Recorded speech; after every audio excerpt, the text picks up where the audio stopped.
සුබ දවසක් යාළුවනේ. ඉතින් අදත් අපි ටික දවසකින් තමයි හම්බ වුනේ අලුත් වීඩියෝ එකකින්. මොකද දන්නවද අද මම කරන්න යන්නේ? ඔයාලා දන්නවා ගමේ කෑමක් ගැන කතා කරන්න යන්නේ. මේ බිලින් කරියක් හදන්න යන්නේ. සමහරක් වෙලාවට ඔයාලා කාලත් ඇති. පරණ අය නම් දන්නවා අපේ අම්මලා සීයලා ආච්චිලා දන්නවා බිලින් කරිය කොහොමද හදන්නේ කියලා. නේද? නමුත් අපි තාම සමහරක් අය දන්නේ නැහැ. ඉතින් මම අද කරන්නේ මොනවද? මේක මේ හීනයට කපලා තියෙන්නේ. මේක ලුණු සහ මද රස්නේ වතුරට මම දාලා තින්නේ. මද රස්නේ වතුරට මම ලුණු කැට ටිකක් දාලා පොඩක් ඒක දී වෙනකොට මේක කපලා දැම්මා. එතකොට ඇඹුල් ගතිය චුට්ටක් යන්න ඕන හින්දා මේක ටිකක් තියලා මම මේක මිරිකලා ගන්නවා. අරගෙන තමයි අපි කරිය හදන්නේ. පොල් තෙල් ටිකක් අපිට මිටි කිරි ටිකක් ඕන වෙනවා. ඉතින් මම කරන්නේ මුලින්ම මැටි හට්ටියක් ලිපේ තියාගන්න. හරිද?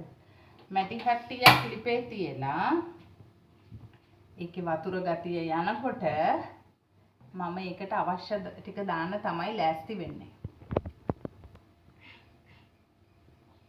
ඔයාලා දැක්කා දැන් මගේ හට්ටිය රත් වෙලා තියෙන්නේ. මම ඒකට තෙල් ටිකක් දාගන්නවා. හරිද? මම පොල් තෙල් ගත්තේ තෙල් ටිකක් දාගත්තා. ඔයගලන්ට ඕන තෙල් එකක් දාන්න පුළුවන්. පොල් තෙල් දැම්මම ඉතින් රසයි. මේක මම චුට්ටක් ලිපේ වැඩි කරා. හරි? ඒක චුට්ටක් රත් වෙගෙන එනකොට ඔයාලා දන්නවා අපි සුපුරුදු විදියටම මේ අබෑට ටිකක් නේද උළුහල් ටිකක් දානවාමයි. මේ මම උළුහල් ටිකක් දානවා. ඒකට අබෑට ටිකකුත් දානවා.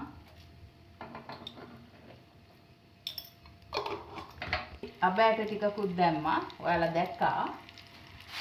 ඊට පස්සේ මම දානවා මොනවද? මම කපාගත්තු සුදු ලුණු ටිකක් දාගන්නවා. සුදු ලුණු ටිකක්.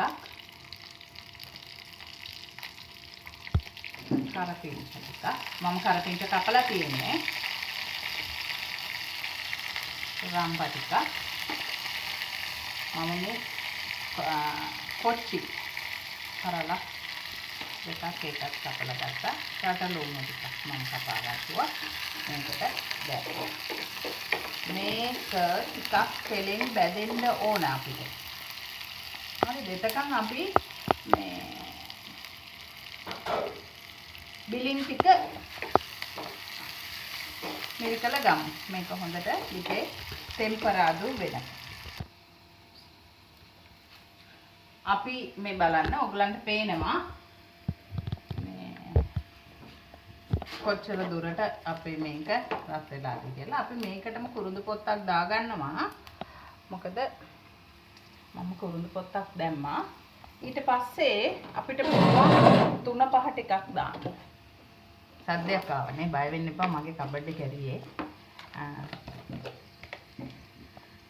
විදුරු කබඩ් එකයි. මෙන්න මම මස් කරේ 3-5 ටිකක් තමයි දාන්නේ. මේකටම දාගන්නවා. මොකද මේ එතකොට වඩාත් හොඳයි මට. ඒක නිසා මේ වගේම කහ චුට්ටකුත් දාගන්නවා. සාමාන්‍යයෙන් කොහොමද කහ දානවනේ නේ. කහ ටිකක් දාගන්නවා. ගම්මිරිස් කුඩු පොඩ්ඩක් දාගන්නවා. මොකද මම මිරිස් දාලා තියෙන්නේ. ගම්මිරිස් චුට්ටකුත් දාගන්නවා. හරි ඊට පස්සේ මම මේකට බිලින් ටික මිරිකගත්තු බිලින් ටික මේ හරි ඒක මම මේකට ඉන්නට එකතු කරනවා. ඔයගොල්ලෝ බලයි මෙච්චර ජෝඩි හට්ටියක මෙච්චර ගොඩක් කොහොමද හදන්නේ කියලා නෑ. මේක පොඩ්ඩක් එන්නේ. හරිද? ඒකයි මම පොඩි හට්ටියකට ගත්තේ. මේක පොඩ්ඩක් තමයි දෙන්නේ. ගොඩක් නෑ මෙතනදී. ඒකයි. දැන් මේක ඔයගලන්ට ඕන නම් මිරිස් ටික දාගන්න පුළුවන්. සහ ඔයගලන්ට උඹල කඩ ටිකකුත් දාන්න පුළුවන්. උඹල කඩ දැම්මම රසයි.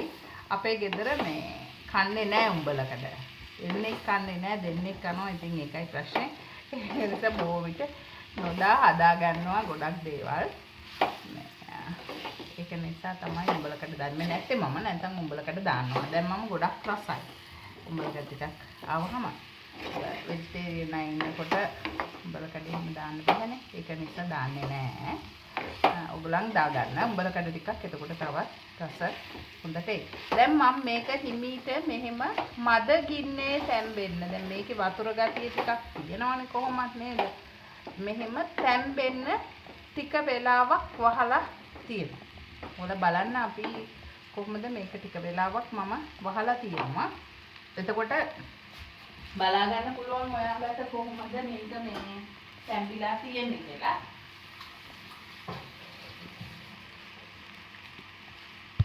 මම ලිපේ මද ගින්නේ මේක තැම්බෙන්න දෙන්න.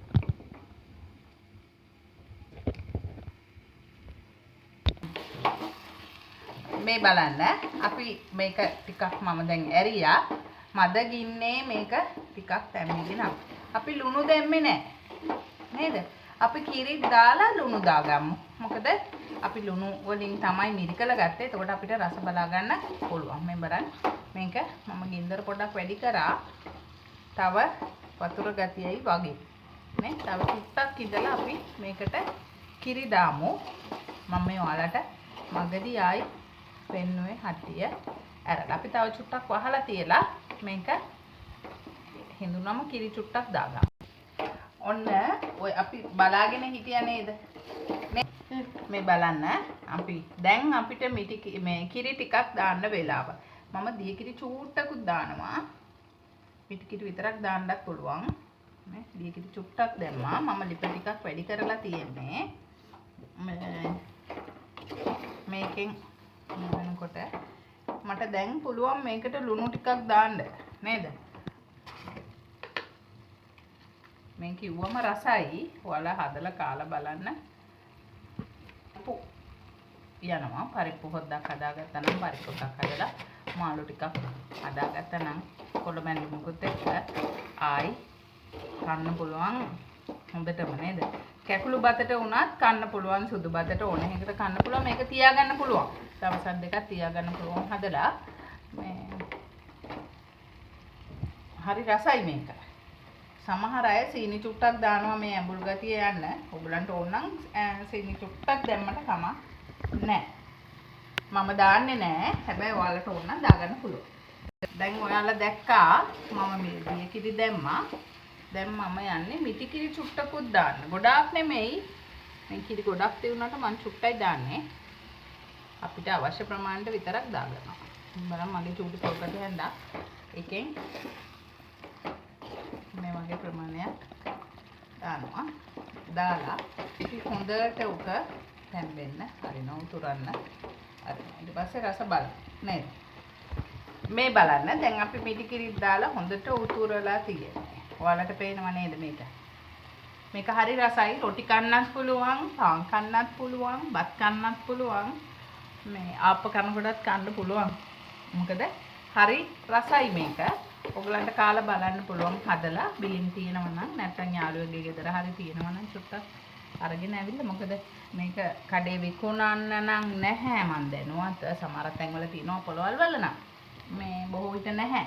ගස්සට වැටිලා යනවා, නරක් වෙලා යනවා. ඉතින් මිනිසුන්ට අගයක් නැහැ. නමුත් අපිට මේක රස කෑමක් හැදුවට පස්සේ. එහෙනම් මේ වගේම වීඩියෝ එකකින් ආයෙ ඔයාලව මං හම්බ වෙන්නම්. එතෙක් ඔයාලට සුබ දවසක්. හැබැයි මාව subscribe කරන්න, like කරන්න, share කරන්න අමතක කරන්න එපා. මගේ පරණ වීඩියෝස් බලලා නැත්නම් ඒවත් බලන්න. ඔයගලන්ට සුබ ආරංචියකුත් අරගෙන එන්නම් මම. මොකද්ද දන්නවද?